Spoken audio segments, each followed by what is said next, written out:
Welcome back to News in Focus. Let's get our first interview of 2026 on the go.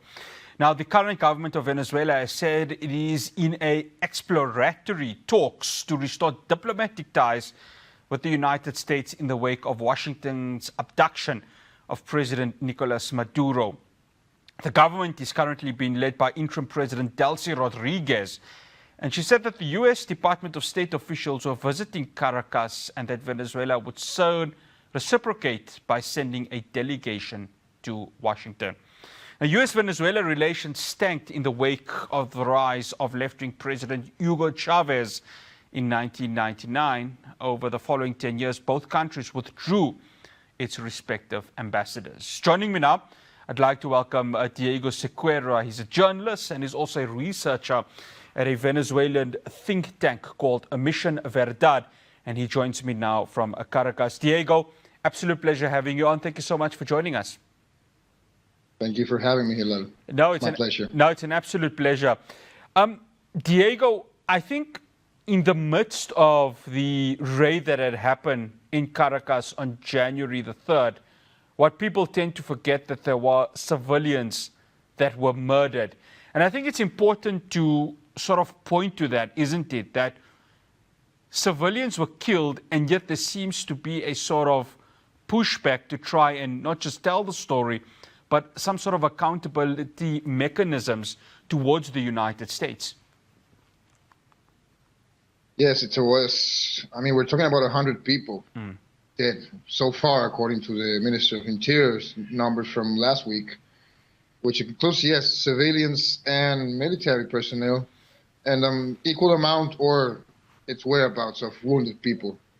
Also, I would like to address, for example, being Venezuela depicted as a highly polarized society and so on, there were areas that were severely damaged because of the waves of the missiles from some targets they struck, in which basically they hit opposition strongholds. And I think, yeah, with a very tragic outcome. And when I say this, I'm actually trying to stress how there's no actual, and this is obvious, but you have to remember it each and every time, how there's no actual differentiation.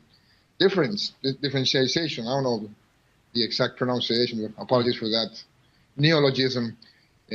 I'll try to bring a word from Spanish anyway. How there's no difference, you don't distinguish between, it's all against Venezuela itself. So this is for many, and one more time, I'm not happy about what happened. I'm not happy that people, fellow countrymen, regardless of their views, suffer. But it's a tragic reminder of how these things basically go beyond any human factor that might coincide with what U.S. is saying, and proves that there's no actual value for anyone. And yes, it was a limited attack if you compare it, of course, to the most dramatic areas in the world. Think about, of course, Gaza, or think about southern Lebanon, or think about the extension and the length of time that happened in Iran back in June 2025. But still it's pushing Caracas to join the bombed cities club. And it's the first time in the 21st century that a Latin American city is bombed, and it wasn't bombed any city before. Yeah, the last time was Panama, 1989. On December, by the way. There's this mean calculation also on doing it on holidays. I don't know. It's just even darker, because Panama was December the 20th. And Venezuela was January the 3rd. And they actually said the actual plan was to do it on Christmas.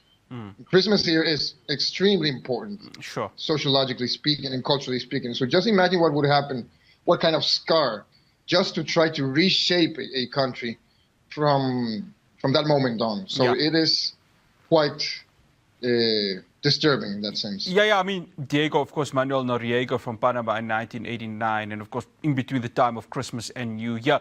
Diego, there's something interesting you've mentioned there, the sort of perceived polarization that's within Venezuela, because we've been told that there are many Venezuelans that celebrated on the streets the abduction of President Nichloas Maduro and his wife.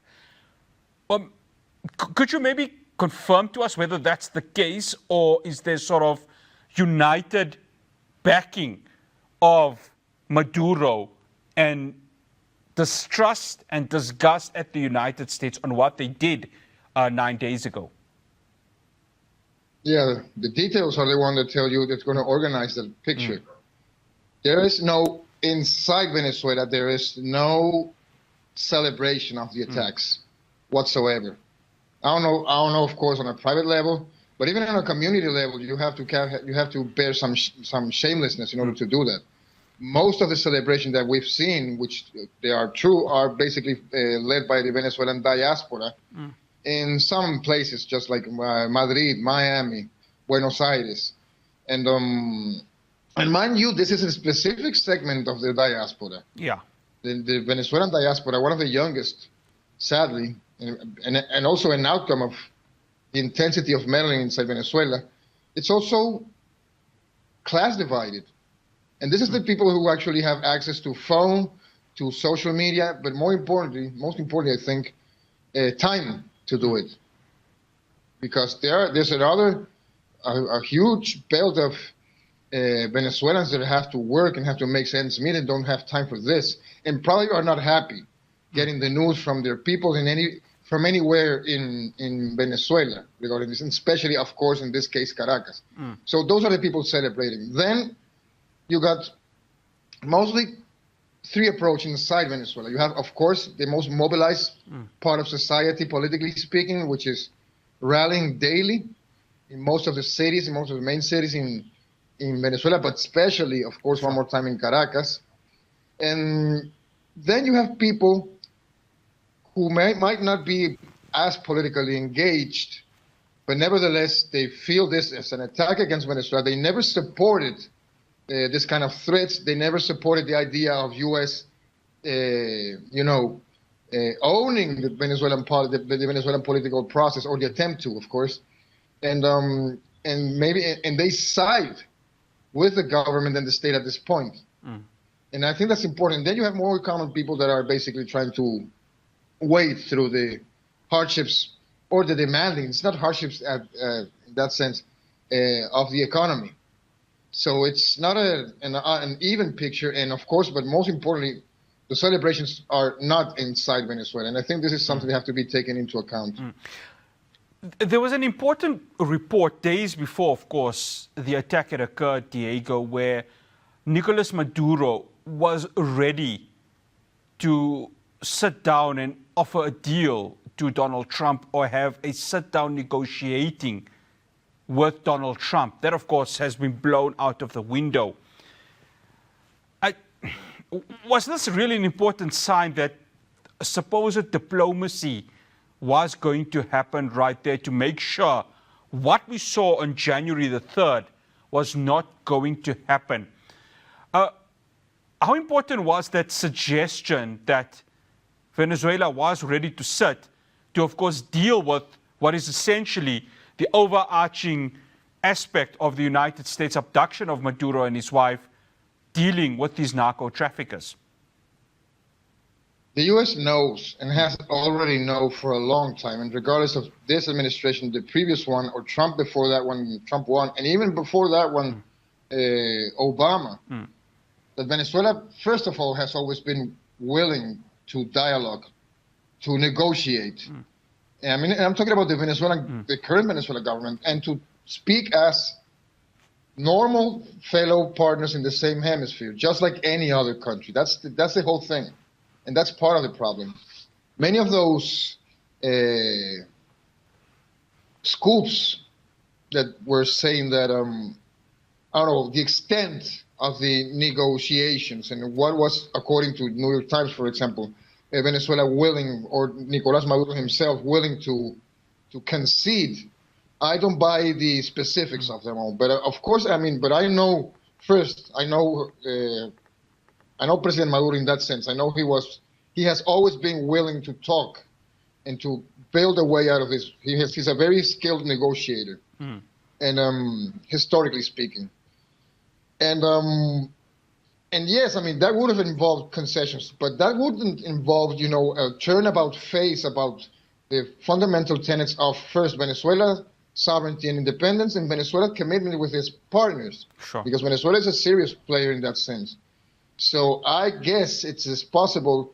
I have a feeling that part of it, not a feeling, I mean, but this is based on patterns, based on behaviors, and based on the characters, that this was actually an urgency to be something that needed to be disrupted by the Marco Rubio, Stephen Miller faction of the approach against Venezuela. Against, for example, Richard Grenell, who was basically the personal envoy by Trump and who favored all the time democracy and didn't favor regime change or military violence.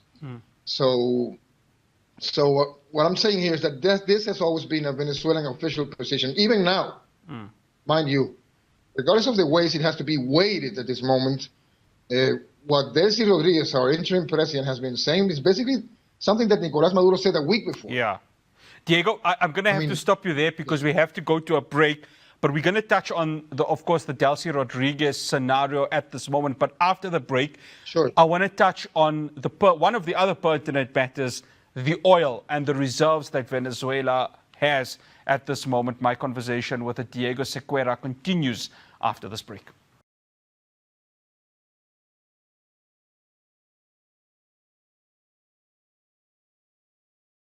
Welcome back to News in Focus. I'm still in conversation with Diego Sequera. He's a researcher at Venezuelan think tank Mision Verdad.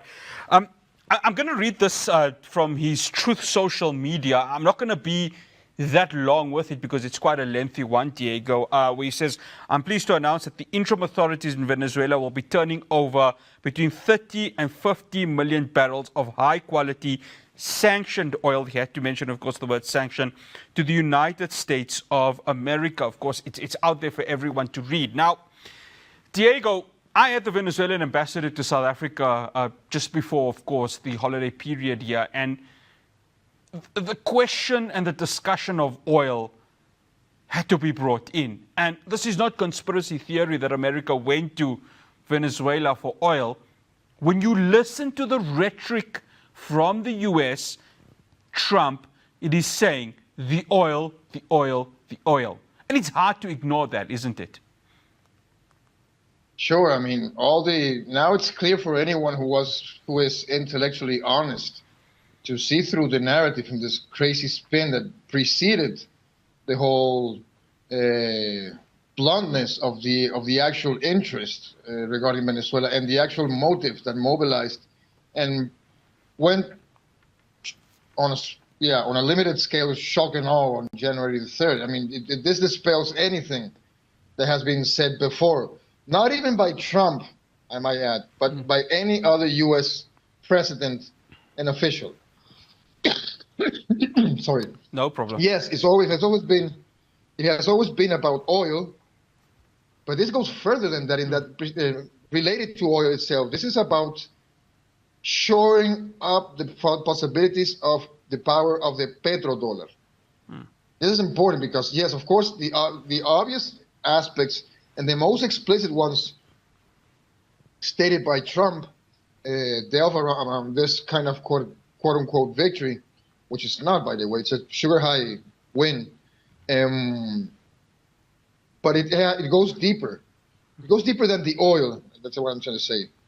We can talk about that in a minute, but I mean, what's here at stake is you have a president, a legitimate president that has been kidnapped, and after that, and after the threat of an attack, you have to manage this situation without being intimidated, and you have to play a far more smarter game than the U.S. because clearly we are not seeing. I don't see this as a manifestation of strength. I actually see it as desperation, a sense of urgency, a sense of even, to some extent, decline. And it also shows one more thing. I mean, Venezuela's approach to its oil, being the largest oil reserves in the world, has always been the possibility of a shared tool for development, a gateway for cooperation with any country, like I was saying previously. Sure. So, and this shows you how they also need to hoard this and try to, and I stress this about trying to gatekeep the oil trade. And it's funny enough how this now places the proper empire in a conundrum, because in order to ease up precisely what they demand, they have to lift sanctions.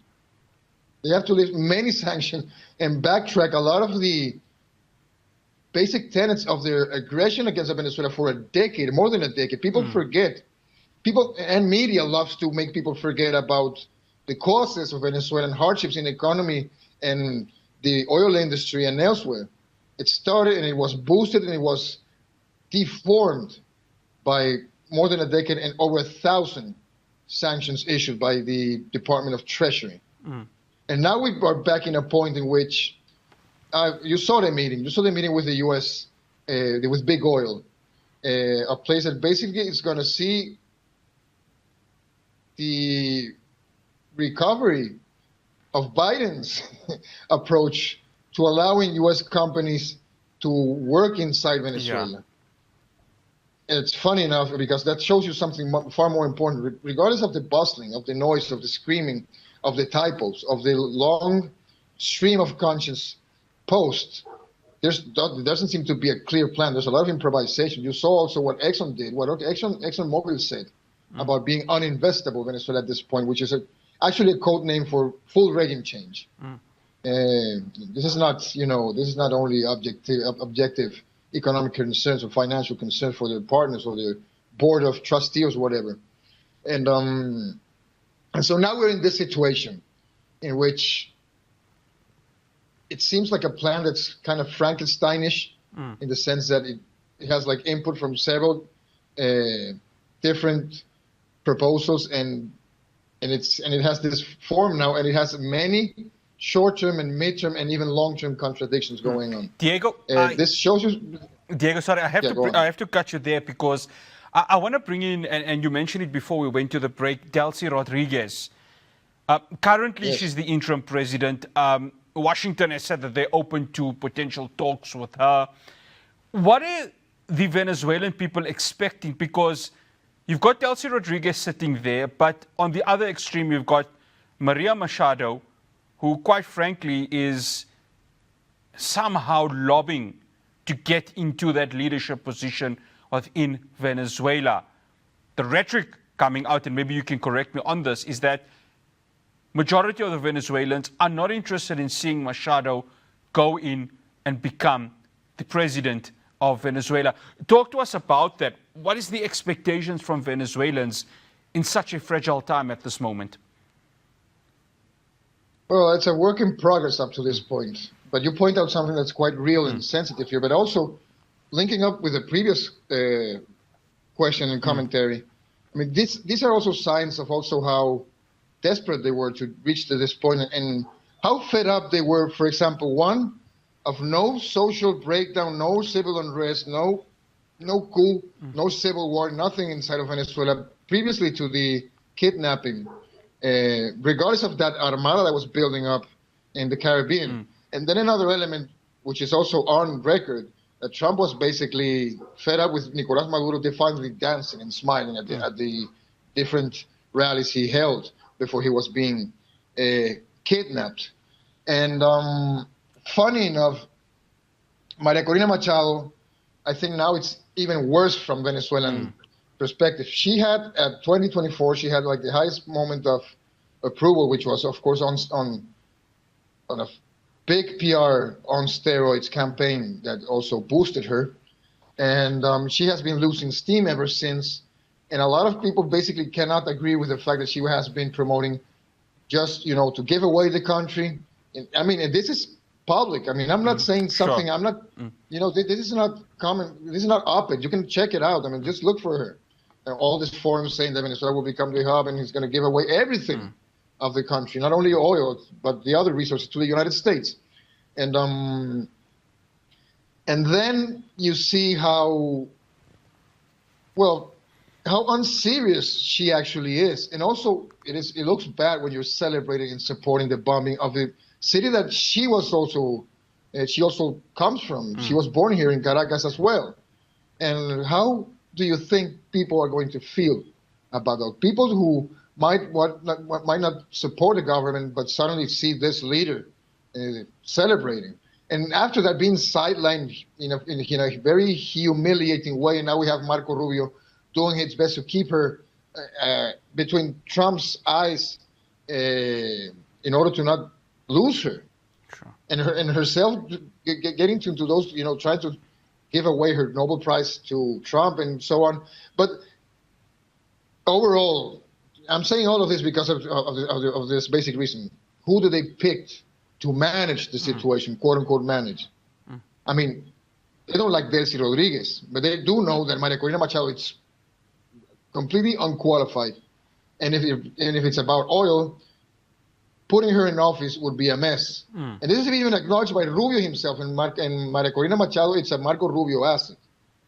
So they have to talk to the adults in Venezuela, and they have to talk to the people who are actually able to keep the country at peace and also be able to manage this kind of situation. Delcy Rodriguez, I mean, it's funny because many people have asked me how tough is she, and she doesn't look as strong as Nichloas Maduro and El Comandante Chavez, and boy, you don't know Delcy then. I mean, she's actually the architect of Venezuela's stabilization of the last 5 years against massive odds on the economic field and also in how it was implemented in the oil industry, because the oil industry and the economy have improved, at least on a macroeconomic level. I mean, the Economic Commission for Latin America of the UN actually said that Venezuela is the fastest growing country close in 2025. Venezuela was close, it's reaching the million barrel mark daily. And after, the industry plunging to 99% loss of its oil revenue in 2020. And suddenly we're at this point. Actually, that's another reason why they have to do what they did. Because Venezuela was also a living example, just like other countries, that you were able to overcome and circumvent the sanctions regime. Diego, one of the most powerful. Diego, sorry, we are running out of time. I've got 30 seconds for you. Does Nichloas Maduro make a return to Venezuela anytime soon? In 30 seconds. I think it's possible. I don't know the time span, but I think it is a possibility at some point. Yes, and we're waiting for him here. Diego Sequera, absolute pleasure having you on. Thank you so much for joining us. Much appreciated. Thank you. See you another time as well. Definitely. Of course, we will be speaking soon as we look at the developments that are happening at Venezuela. Diego Sequera from Mision Verdad in Caracas. After the break, I speak with Roshni Parbusita. We're going to be discussing how parents need to manage their children, especially those that are writing or have just completed their matric and are awaiting their results. Do stay tuned.